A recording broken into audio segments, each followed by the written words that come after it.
Sammy was constantly moving, puffing, gasping for breath.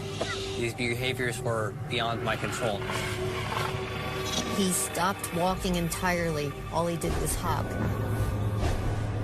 I literally looked like a monster. I was very nervous that her breakouts were contagious. Next, two medical mysteries that defied the experts. When Beth Maloney's 12-year-old son, Sammy, refuses to sleep in his bed, his mother doesn't think much of it. Little does she realize his defiant behavior is just the beginning of a terrifying and rapid mental decline. I tried every single thing I could do to help him. I had completely lost my child. Then, when Linda Fox suddenly develops a disturbing skin condition, she's forced to face a bizarre disease that could kill her at any given moment. I felt like somebody was suffocating me with a pillow. She was in distress. I thought that I was going to die.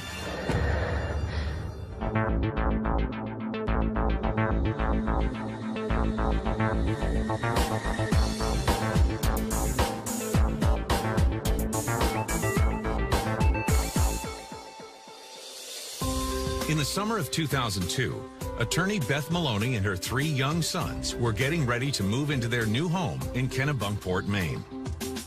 The new house was much larger than the home that we had been in. It enabled me to work out of my home and really be there for my children. Was me, my younger brother James, my older brother Josh, and my mom. I was very much a single parent. Their dad lived in California. Not having their father around was tough on all the kids, but Beth worried most about her 12-year-old, Sammy. Sammy was always sensitive. I was more concerned about moving him than the other children because he was so attached to this particular area where we lived. He just loved to spend hours wandering around down at the water. So I was a little worried about whether it would be good for him or not. But moving day goes off without a hitch, except for one unsettling incident. I was carrying a box from the house to the van, getting ready to move, and I saw that Sammy was in the yard, walking around with his eyes shut, and he held his hands in front of him as if he were blind. I asked, "What are you doing?" And he said, "I'm memorizing." And I thought he wanted to memorize the place that we had lived. It never really registered in my mind as something weird. It seemed like it was almost beyond my control. I knew that kids sometimes did things that seemed a little bit odd. I wasn't concerned. And once the family settles into the new house, Sammy seems thrilled to have an even bigger room than before. We all just immediately loved the house. Sammy was very excited. But underneath that smile is a child who is far from happy. In fact, a few days after moving in, Sammy begins to experience strange fears he's never felt before. I was afraid to sleep in my bed. He would not sleep in the bed in his room. And I said, "Sammy, I want you to sleep in your room." He became incredibly upset with me and ran out of the room. I came down in the morning, he was on the couch. Then I became much more insistent that he sleep in his room. The next night, when I went in to check on him, he was asleep, but sitting up in a chair. The biggest problem was that she put a particular blanket on my bed, which I really didn't want to touch. There were little yellow stripes along the blanket, which really bothered me. I don't know why. He really never slept in his bed from the day we moved in. It seemed odd. Why did I suddenly have this child who wouldn't sleep in a bed? I was worried. I didn't know what was wrong. I thought it was an emotional type of reason. So I called a psychologist to schedule an appointment. I don't remember too much of what we actually discussed. I know we had thought the problems had to do with anxiety. He was very protective of Sammy in terms of not telling me what Sammy would say, but he felt that he was having an extreme reaction to the fact that we had moved. I assumed that things were going to improve within a matter of a couple of weeks. But just a few days later, Sammy suddenly develops a bizarre new obsession. He insisted that we have all the lights on in the house 24 hours a day. I couldn't stand the dark. I just remember that the dark was bad. When it was time to go to bed, I went to shut the lights off, and then he turned the light right back on. I turned them off again. He totally flipped out and started screaming, but there was no reason for this. Suddenly, after having this wonderfully sweet boy for all these years, I had a defiant child on my hands. He was seeing the psychologist once a week, so I called him.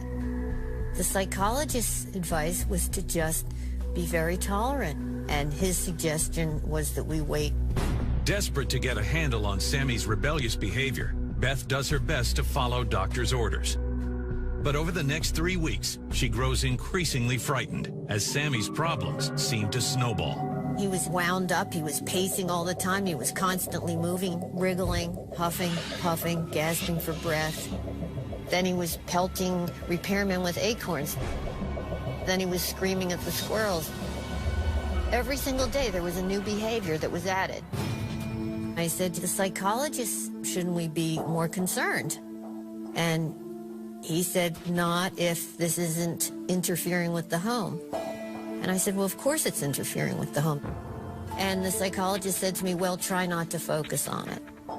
I was frustrated, but I felt that following the directions of the psychologist, that we would be able to correct the situation, and then he was going to be fine. Determined to get Sammy under control, Beth forges ahead and tries to maintain a sense of normalcy at home. But when she has to drop her oldest son off at boarding school, an incident occurs that turns Beth's entire world upside down. I had to drive Josh up the 3rd week in August, and Sammy was crunched in the seat. He wouldn't use a seat belt. His fingers were cramped as if he was maybe playing a piano, and he was rocking back and forth in his seat. He wouldn't talk to me at all. We got Josh to school, and he needed help, of course, getting his things into his dorm room. So I said to Sammy and James, okay, you guys stay here. I'm going to help Josh. I come back out to the van. Sammy's gone. Look all around. I can't see him anywhere. So I'm running as fast as I can.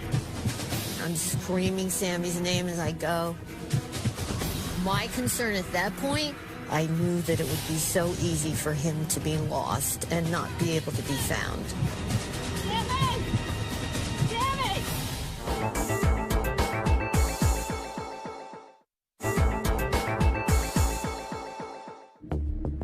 Over the last 2 months, Beth Maloney's 12-year-old son, Sammy, has undergone a frightening transformation. His behavior is becoming more and more bizarre. And while his psychologist believes it's a severe reaction to stress, his mother isn't so sure. On a family trip, her troubled son has suddenly run away. Sammy! I started looking behind houses, and I spotted a motion. And I could see that it was Sammy in a parking lot doing what looked to me like toy soldier movements. In town, my mom found me. I don't really know how. I jumped out of the car and grabbed him. I tried to run away. He started kicking. He was thrashing. He was screaming. Finally, I did manage to actually pull him into the van. I have no idea how long I was out there before my mom found me. It was just something that in my mind I had to do. I'm not quite sure why I felt compelled.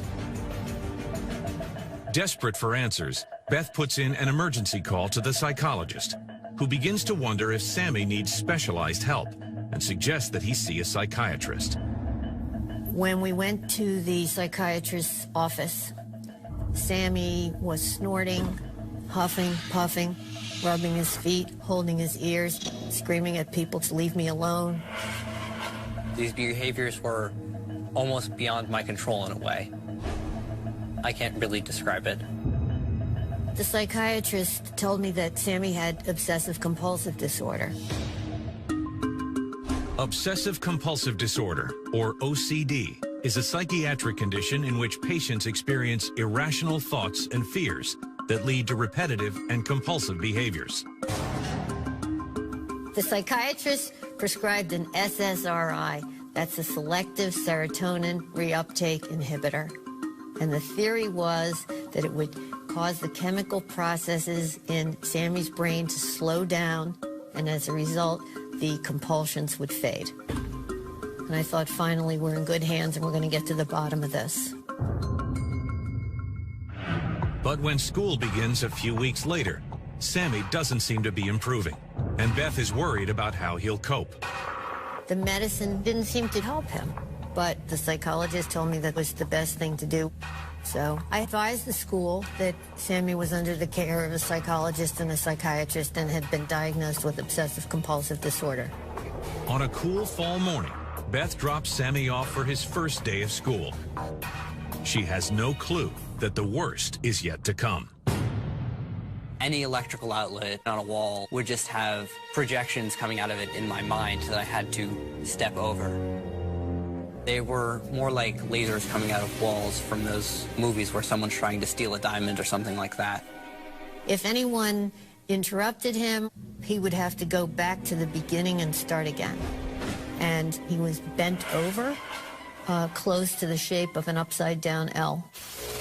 I would walk hunched over to duck under invisible walls. I got a phone call from the school saying I had to come get him right away. Horrified, Beth checks back in with Sammy's doctors, who assure her that the meds will eventually kick in and that school is the best place for him. But as the months go by, there are absolutely no signs of improvement. What the psychiatrist said to me was he has no ability to control these behaviors unless we could get the dosage correct. So his medicines were consistently being adjusted upwards. It never made any difference whatsoever. He generally stayed in school for about, at most, 2 hours, at which point they would call and tell me that I had to come and get him. It was difficult for me to do anything, really. And, you know, no one really wants to hang out with someone who's just doing behaviors all the time. To make matters worse, Sammy is continually developing new and increasingly weird compulsions. We were being assaulted with new behaviors every single day. He would only eat at the table if his eyes were shut. He wouldn't touch anything at all. He wouldn't even touch forks, knives, spoons, door handles, faucets. He also stopped showering, stopped changing his clothes, stopped combing his hair. In December, I decided there was no point in continuing to try to get him to school. I was saying to the psychologist, I think we need to be more concerned. And the psychologist felt that we would be able to manage this. As the winter drags on, Beth does her best to care for Sammy. She even tries to homeschool him, but most of the time, his obsessions make that just about impossible. It didn't feel like it was my fault that I had to do these behaviors, but I felt really, really bad about all the problems I was causing. I was just heartbroken for him. In order to really survive on a day-to-day basis, I had to really just disconnect myself from my emotions. It was becoming so dysfunctional and horrible in our home. Beth is at her wit's end when Sammy takes a terrifying turn for the worse. I can remember in the spring, sitting at the table. Sammy was sitting there going... Then he started with repetitive phrases. He said, nothing is nothing is nothing is nothing is nothing is nothing is nothing. Then sometimes he would put those nothing is nothing is nothing is nothing is nothing. And he'd be looking at us like this, like through slits of his eyes. At this point, I was insisting to the psychiatrist that it couldn't be only OCD. So then the psychiatrist said that perhaps what we're looking at is Tourette's. Tourette's syndrome is a neurological disorder characterized by involuntary physical and verbal tics. The disease, which is lifelong once it sets in, first strikes patients in childhood or adolescence. And he said that we would have to add a different medication. I went online, I reviewed all the behaviors that the literature said were consistent with a diagnosis of Tourette's, and it seemed that Sammy was, in fact, doing pretty much everything that they described. But as spring turns into summer, Sammy's disturbing behaviors take over his life completely. He wouldn't hold a conversation. He wouldn't sleep. He wouldn't eat. He stopped walking entirely. All he did was hop. He had complex motor tics where he would hold his ears and grunt and jump and gasp for breath all at the same time. It was the most horrible thing that I could imagine. I had completely lost my child. Despite her mounting anguish, Beth continues trying to communicate with Sammy. But nothing could have prepared her for the wrenching moment that finally brings everything to a head. Sammy came downstairs. He wouldn't talk to me. He just handed me this note that I unfolded, and he had written the word help in all capital letters. I didn't think anyone would be able to help me, but I wrote help anyway. It was the only thing I could do. I called my mother. I was sobbing. I said, I'm going to have to find him a placement where he can live because I cannot help him.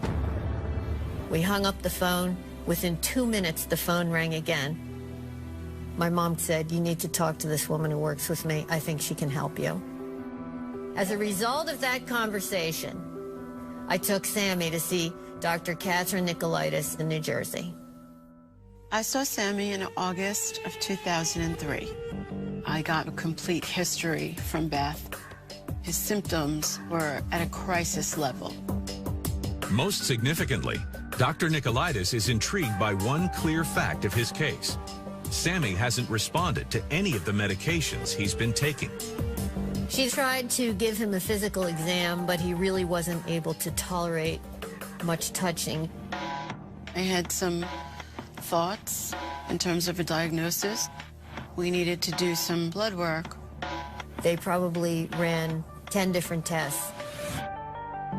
I was scared to death.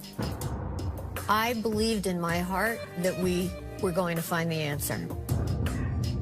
The results of the blood work came back in 24 hours. He was producing antibodies to a specific bacteria, Streptococcus. And once we had the elevated blood results, that confirmed for us the diagnosis of PANDAS. PANDAS, or Pediatric Autoimmune Neuropsychiatric Disorder Associated with Strep, is a rare autoimmune disorder in which antibodies attack the brain. In a healthy child, when Streptococcus bacteria infect the body, the immune system produces antibodies that target and destroy the strep. But in children like Sammy, for some unknown reason, the antibodies brutally assault the brain, causing OCD and Tourette's-like symptoms. We don't know why the antibodies do this. The antibodies think that it's attacking the strep, but it's actually attacking neurons in the brain, which are responsible for motor movement. The manifestations are tic-like manifestations and obsessive-compulsive symptoms. Sammy never had a sore throat. Some people are asymptomatic for strep. Amazingly, the irrational fears, the unnatural behaviors, and even the outlandish visions were all the direct result of one simple thing: strep antibodies wreaking havoc on his brain. And it's now clear why the medicine he was taking had no effect. Serotonin reuptake inhibitors are used to treat obsessive-compulsive symptoms, not strep. Any impact they might have had was counteracted by the strep antibodies that were continually bombarding his brain. In fact, if Sammy hadn't been diagnosed when he was, his bizarre behaviors would have continued to multiply and possibly caused irreversible damage. There is a sentiment that if you do not interfere early enough, that there can be excessive damage to the brain. The scariest thing is that I could have totally lost my son to something as simple as a strep infection. The good news is that pandas is treatable. While drugs target the underlying strep, therapy can help Sammy unlearn his compulsive behaviors. We introduced a mood stabilizer as well as antibiotic therapy so that you're not only aiming your treatment at strep, but that you are also using traditional treatments that address obsessive-compulsive behavior or tics. But unfortunately, Dr. Nicolaitis can't give Beth any guarantees about whether Sammy will ever be his old self again. Sammy had the worst case of obsessive-compulsive symptoms I had ever seen. There's no way to predict whether he would be able to return to school. I did not think I was going to get better. I thought I was going to have those behaviors for life.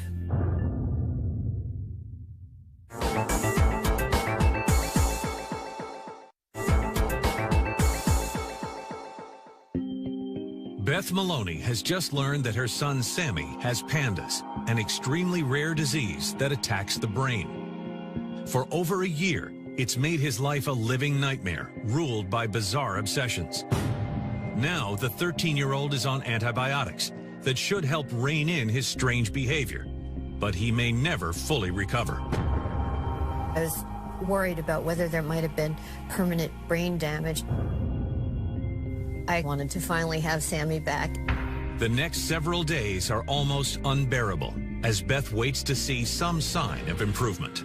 I began to notice differences immediately.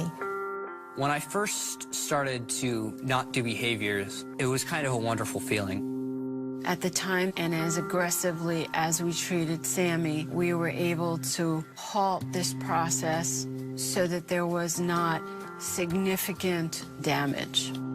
Gradually, over the winter, Sammy's behaviors disappear altogether, and eventually, he no longer needs treatment. He spent the next 6 months making up all of the 6th and 7th grade curriculum so that he returned to 8th grade with his classmates right on time. I don't really feel any sort of OCD or Tourette's type behaviors or compulsions anymore.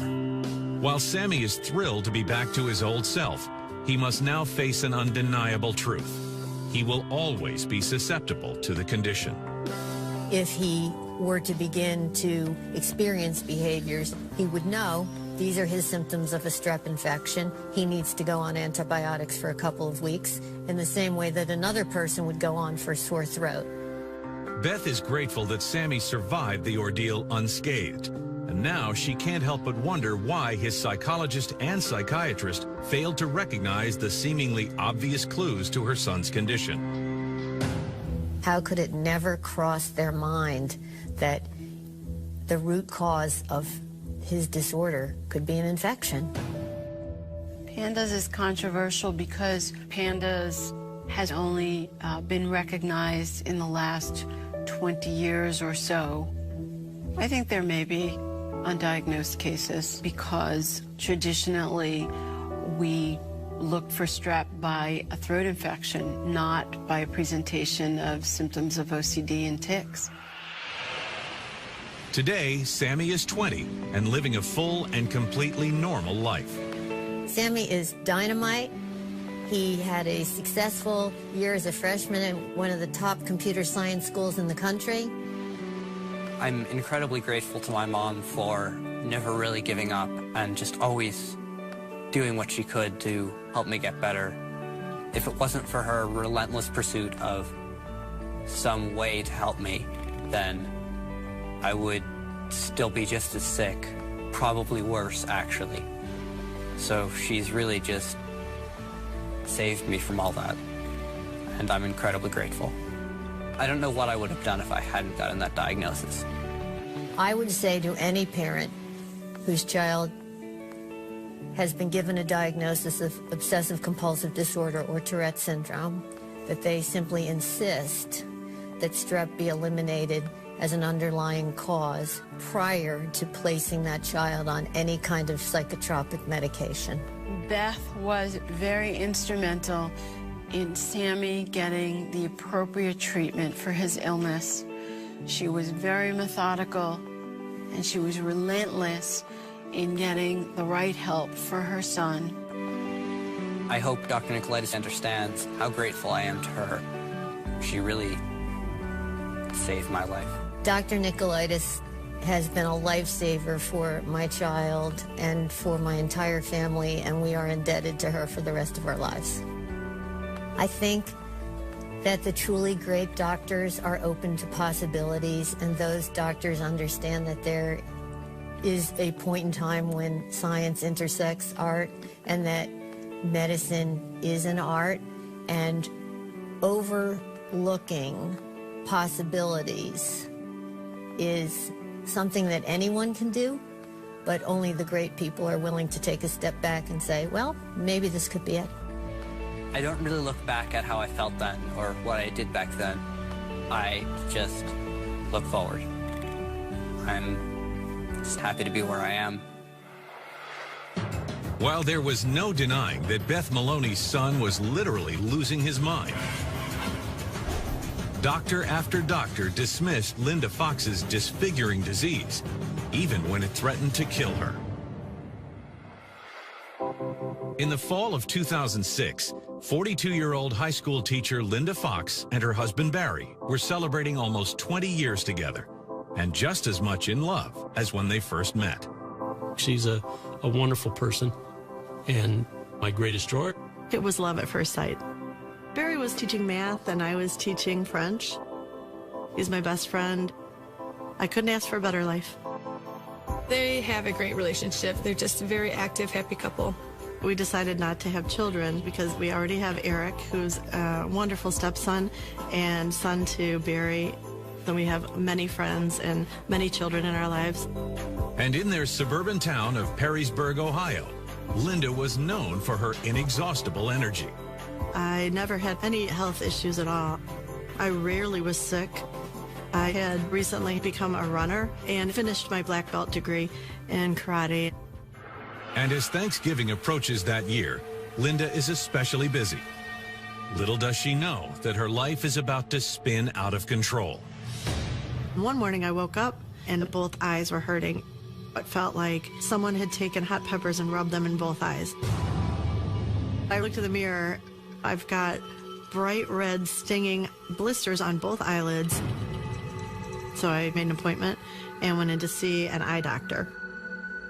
And he looked very carefully at my eyes, and he said there's something called blepharitis. Blepharitis is an inflammation of the eyelids caused by abnormalities in the oil glands. While the condition often recurs for unknown reasons, it can be treated.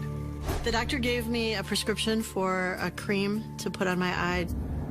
I used the ointment on my eyelids for about a week, and my eyelids were fine. I thought I was just going to have to deal with it the best I could, and sure enough, it kept coming and going. It was as if somebody had punched me in the eye.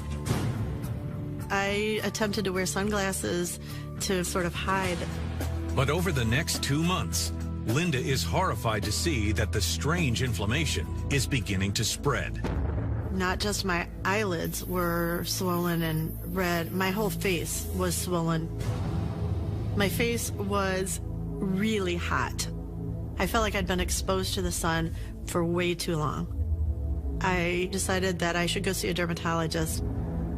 He wanted to do a biopsy of my eyelid because that is where things started, and he said, we need to do it right now. So he turned to his nurse and said, scalpel, please.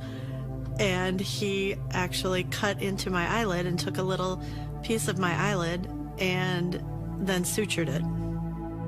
She was nervous, but she was also hopeful that the doctors would find out something.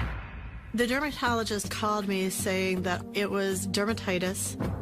Dermatitis is a catch-all term for any inflammation of the skin, characterized by redness, swelling, and itchiness. The doctor said there was no treatment for this. Barry and I were both really sure that this was not exactly a diagnosis. Then, a week later, her condition suddenly takes a nosedive. I had hives everywhere. It felt like I had ants crawling under my skin and that the ants were on fire. Hives are a very common reaction as an allergy. I scheduled an appointment with an allergist. They tested for every substance that people normally react to. After they did the skin test, they came back in to read the results. I had not a single allergy, according to them. I thought that for sure I would have reacted to something. I'm obviously going through a really horrible time, and there's got to be something that's triggering it. And I figured, with all these things she was testing me for, there's no way that it could come back negative. There's got to be something that's going to blow up or something that's going to indicate, absolutely, this is what you need to avoid. I was totally stunned. We had looked at everything we could possibly think of. I was back to square one. Linda was tired of getting test after test taken with the same results. Everything was negative. So it got to the point where she didn't even want to go back to the doctor anymore to get the tests done because she knew she wasn't going to be able to find any solution to this problem. Well, on the one hand, there was some relief because we didn't have to, eliminate our cats and buy new furnaces and change our living environment. She wasn't allergic to any of those items. But then the frustration of, well, we're still nowhere. We don't know what you're reacting to. Over the next 4 months, there's no escape from the relentless outbreaks. Overwhelmed by it all, Linda bravely gets through each one. Still, she has no idea what's about to hit her. I woke up and I was totally on fire underneath my skin. Everything hurt, everything itched, everything was not right. I panicked. It was a very claustrophobic feeling. I was really struggling for breath.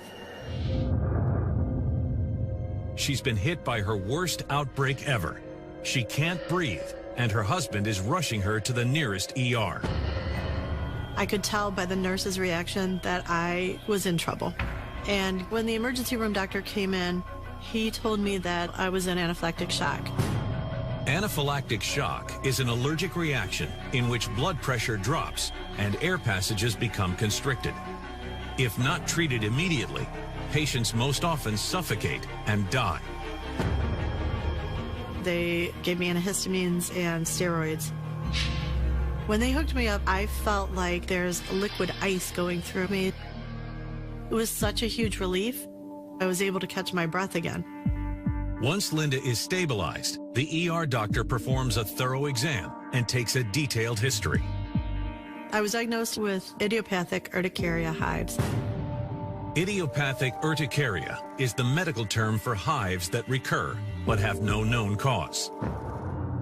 We wanted to know what exactly our options were, how we could prevent this, how we could deal with it. The doctor was explaining that this was going to be something that I was going to have to live with. He gave me a prescription for oral steroids so that when I was going into anaphylactic shock, I could rely on that. I was scared. I was in tears. I was looking for some sort of answer and comfort, and this was not doing it for me. What you're looking forward to is a lifetime of dealing with these symptoms. It's very frustrating because you never want to see a loved one with a problem that defied solving. Turns out I was on the oral steroids much more than I wanted to be. I was ending up in anaphylactic shock every 2 weeks. Physically, I looked like I had been boxing and I lost a few rounds. I literally looked like a monster. When you're swollen and red and reacting. And teaching teenagers, well, teenagers notice everything. I was very nervous that her breakouts were contagious. Day in and day out, Linda is forced to endure the terrifying episodes and uncomfortable stares. Emotionally, I was exhausted. I was not sleeping very well because I was still worried that I would go into anaphylactic shock. I was really struggling. I didn't see a way out. At this point, I'd been through so many things and so many tests that I thought for sure, if this happens again and I get the hives so badly that I go into anaphylactic shock, this is going to be the end. I can't imagine pulling through it again. I needed an answer. Barry and I decided to document everything that was happening. Well, I'm kind of a spreadsheet geek. And so I made up sheets that covered a week, Monday through following Sunday. When I was inflamed and red and swollen and itchy, I would just take a picture of myself, thinking when I go to the doctor, I'll be able to show him or her exactly what was happening. She wrote down times, dates, amounts, everything she could think of. After 2 months of journaling or so, we were sitting looking at my charts, and we saw that my symptoms were worse twice a month. From what we could tell, the pattern of the hives and everything, the whole reaction, stemmed from my menstrual cycle. Certain that they're on to something, Linda schedules an appointment with her gynecologist, Dr. Frances Webb Smith. When I first saw Linda, I was very shocked by her appearance. It was very clear that she was reacting to something quite serious. I showed her my journals, laid everything out. I have to admit, I've never heard of a patient experiencing symptoms that correlated with her menstrual cycle like this before. My hunch was to give Linda extra hormones to see how her body would respond. And she said, I have a patch that I could put onto you on your arm, and if that indeed is the problem, you should suffer a reaction. Linda agrees to the experiment, knowing that any reaction to the patch will confirm Dr. Webb Smith's hunch.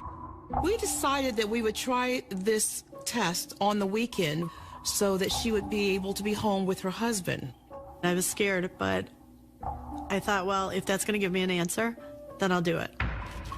We also gave her steroids in the event that she had a severe reaction, that she could take something to treat herself right away.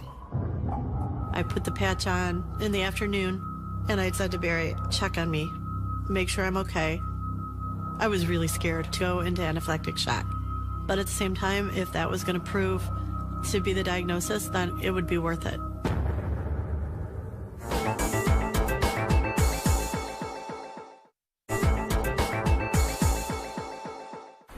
Over the last year, Linda Fox has been suffering from hives so severe, they regularly send her into anaphylactic shock, nearly killing her. Now, her gynecologist thinks she may know what's behind the harrowing attacks. But to confirm her theory, she needs to trigger one more dangerous episode, this time with a hormone patch. It was 10 or 15 minutes after she had put the patch on, and it was obvious to me immediately that she was in distress. I was panicked because I was going into anaphylactic shock. At that point, it looked like we had a culprit. Based on Linda's symptoms and her response to the patch test, Linda was diagnosed with autoimmune progesterone dermatitis. Autoimmune progesterone dermatitis is a very rare allergic reaction to the hormone progesterone. In a healthy individual, proteins called histamines, concentrated in the face and throat, attack foreign substances the body identifies as dangerous. But in women like Linda, for some unknown reason, the body mistakes its own progesterone as a threat, and every time levels peak during the menstrual cycle, histamines are released, creating inflammation.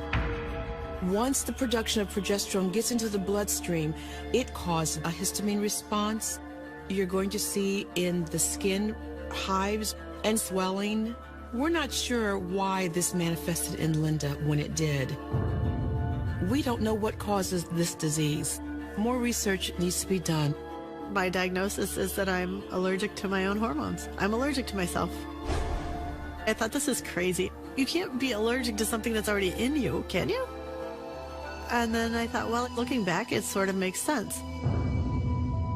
It was extremely important that Linda and Barry documented her symptoms and her experience throughout this ordeal. It was clear that these symptoms were associated with her cycle.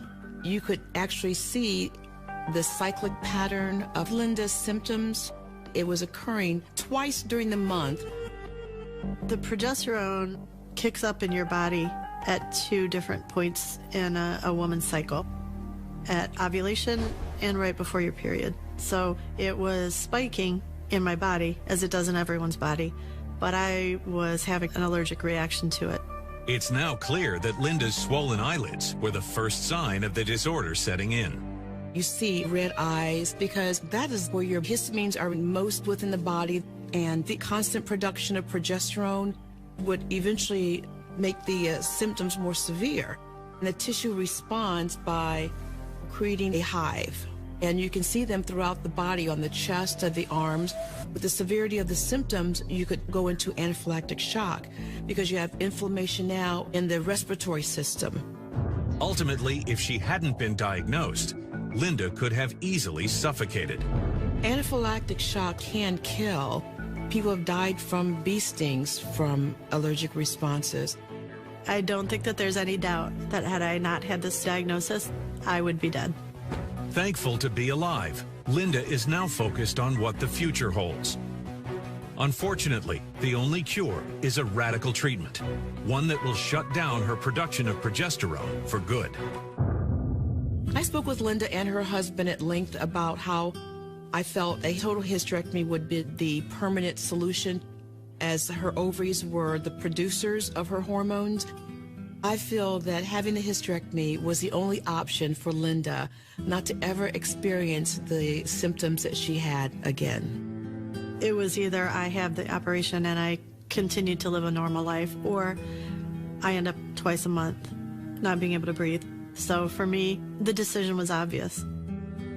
It ended up being a very easy decision because the end result was that she was going to be healthy and able to get back to her normal self. I had the hysterectomy in July of 2008. Within, I would say, a week after the surgery, I was much different. For the first time since I had been having these reactions, I was symptom-free, and my skin was a normal color, and I was not getting swollen up.